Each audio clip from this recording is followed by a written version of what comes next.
Hello everyone and welcome back to the farm. In another eventful day full of surprises and challenges, from a rapidly growing watermelon to unexpected pest issues and hands-on work with our kale. Let's walk through today's progress and see how our farm is adapting to the heat and other challenges. Our day started with a remarkable sight, a huge watermelon that's growing by the day. As I inspected our kale, I noticed an insect cleverly camouflaging itself among the leaves. It's a reminder that even in abundance, nature always finds its way to surprise us. I had planted watermelon seeds next to the fruit tree along the dripline to see how they perform.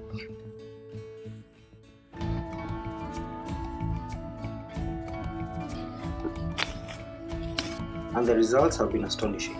Despite the relentless sun, the fruit is growing fast and I'm hopeful it will turn sweet, though I'm still not sure if the plant can handle the heat.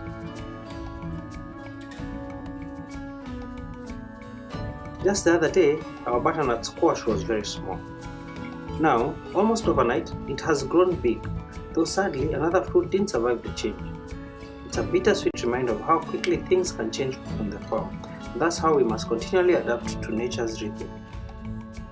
A major part of today's work has been pruning our kale. Pruning is essential for several reasons.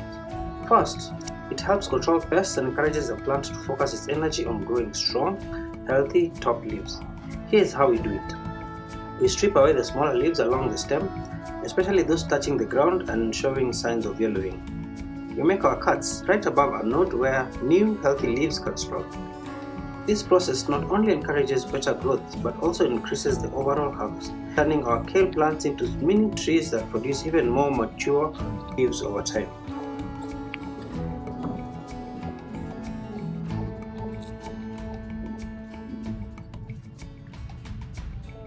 I've noticed that the more we prune, the bigger the next set of leaves becomes. In fact, the leaves that we are reaching the ground had turned yellow were the first candidates for removal.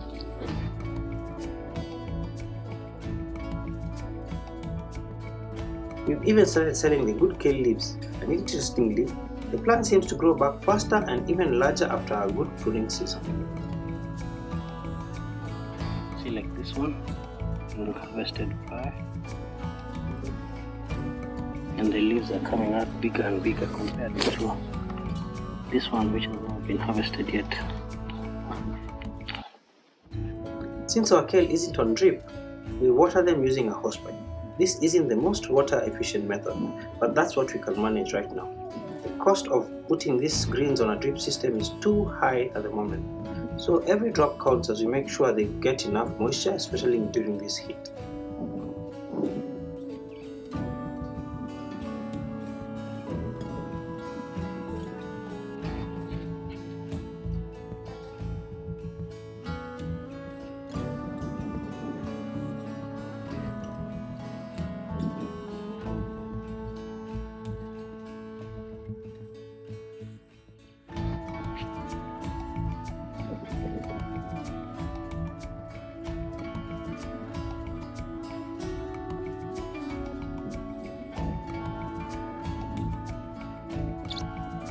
Turning our attention back to the fruit trees, we've noticed that several are under pest attack.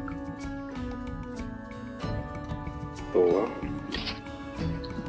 this is the pawpaw.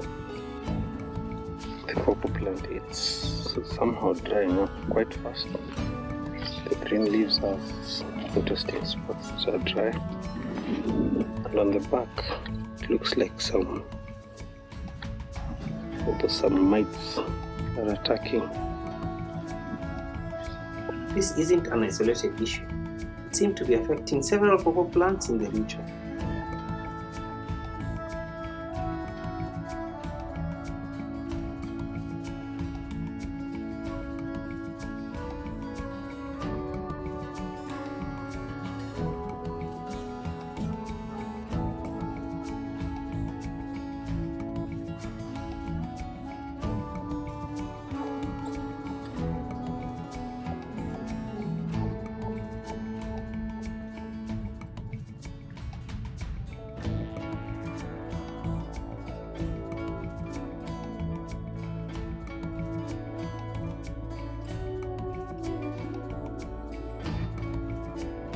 I'm not entirely sure if the same pest or disease impacting our watermelon and bean plants as well. One bean plant shows some blackish soots on leaves and stalk, and similar mark appears on our watermelon plant. It could be an effect of the scorching sun or a sign of pest activity. We are planning to spray these plants later this week to see if we can mitigate the damage.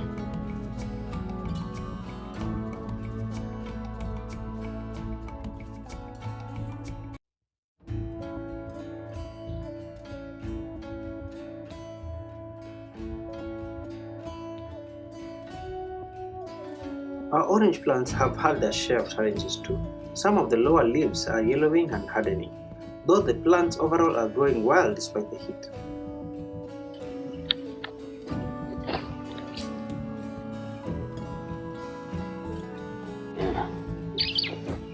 It's doing quite well. I also came across another pawpaw with infected leaves, which is concerning.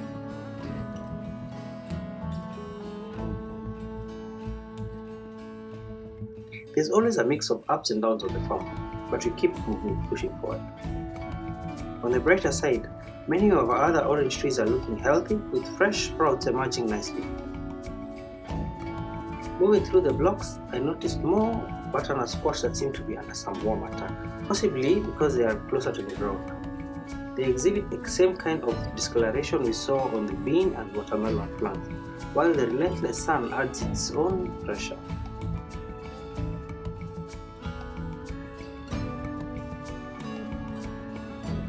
Even so, a few are still holding up, and some continue to fruit, though watermelons in particular require a lot more water than we can currently provide.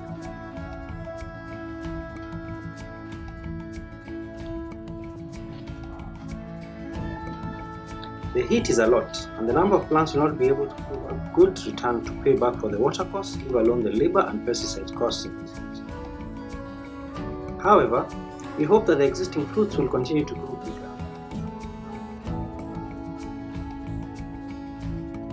Though sparse on the rows, we are hopeful for the many watermelon fruits.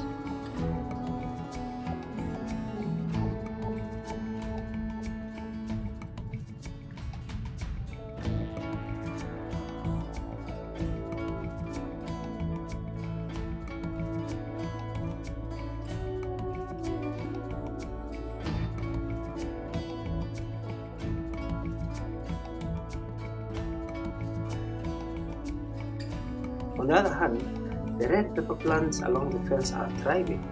Being mostly in the shade, they seem to escape the worst of the heat compared to those far away.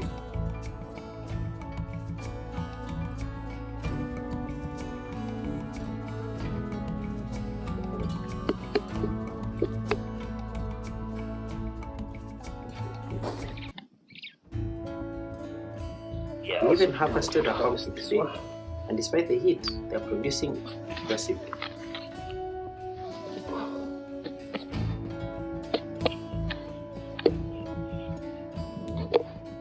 This is a good size of pumpkin. At least I can take to my family.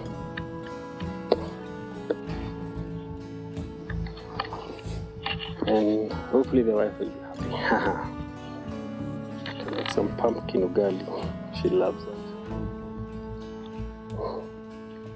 Pumpkin ugali for myself.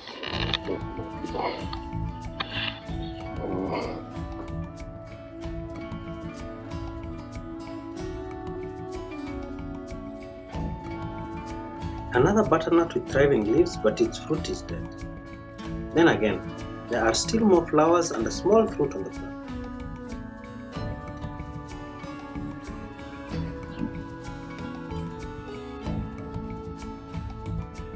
Despite this heat, the plants on the dripline holes are at least much better. Look at these kales in the heat. Despite having driplines and good water, I can say the heat has really done has really affected the majority of the crop negatively. Some of the tomatoes which have dried up are still lying on the farm. We had ignored to till blocks 3 and 4. The weeds are having a field day in the heat.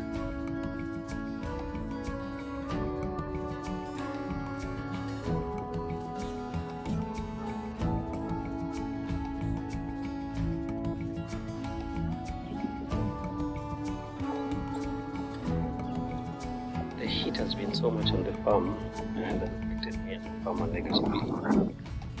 You find that there's a lot of water that is being used on the farm, and the effectiveness of that vis-a-vis what is going out for sale. You find that the market prices we cannot compete.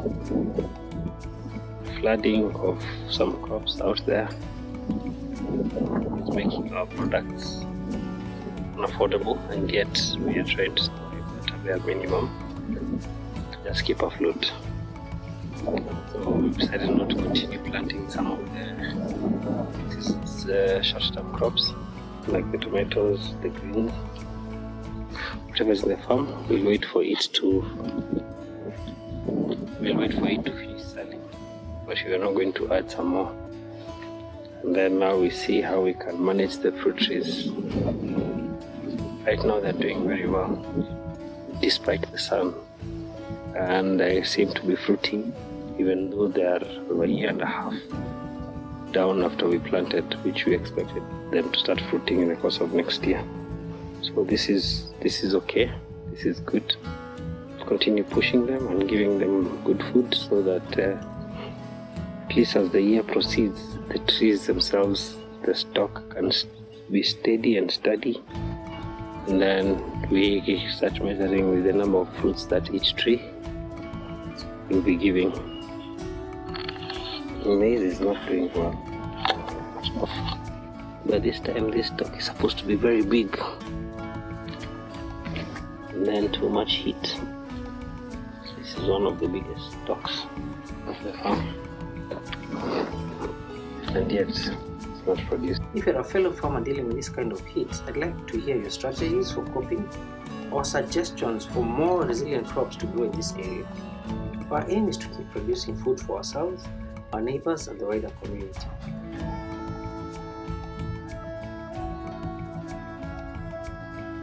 Despite the ongoing challenges and pests, our customers continue to rely on us for quality produce. I've received walk-ins from these regular buyers over Kale, so I'm off to help them get what they need. Thank you for joining me on today's journey. Don't forget to like, share, and subscribe, because we are on this journey together, facing every challenge head-on. Till next time, keep growing, stay resilient, and happy farming.